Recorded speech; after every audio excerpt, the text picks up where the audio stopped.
Hello everyone, সবাই কেমন আছো? আশা করি সবাই ভালো আছো। রূপান্তর পেজে সবাইকে স্বাগত জানিয়ে আজকে তেমন কোনো ভিডিও নিয়ে আসিনি। আজকে এই যে কিছু ব্লাউজ নিয়ে বসছি, ব্লাউজ ও ব্লাউজ পিস, কারণ ব্লাউজ থেকে মাপ নিয়েই ব্লাউজগুলো কাটিং করব এবং কাটিং করার পর ফিটিং করব। চলো আজকে কি কি কাজ করি পুরোটা দেখতে থাকো, আশা করি তোমাদের ভালো লাগবে। এখন বসে গেছি ব্লাউজ থেকে মাপ নিয়ে ব্লাউজ কাটতে। এটা একটি সুতির কাপড়, কটন কাপড়, রুবিয়া কটন নয়, পিওর কটন যেগুলো হয় ওই টাইপেরই।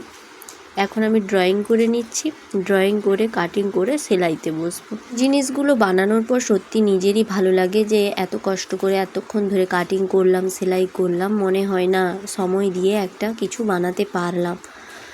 জানি না, অনেকের ভালো লাগে না, হয়তো পছন্দও হয় না, আবার অনেকের ভালো লাগে, তারা ভালো রিভিউ দেয়। যাদের পছন্দ হয় না জানি না, তাদের মনের মতো করে হয়তো বানাতে পারি না।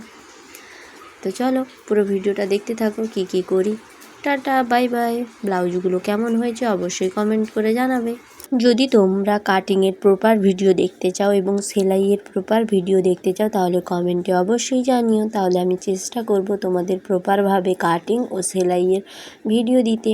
জিনিসগুলো বানানোর পর নিজেরই এত ভালো লাগে, মনে হয় যে নিজেই পরে নিই। তো আজকের মতো টাটা, পুরো ভিডিওটা দেখতে থাকো।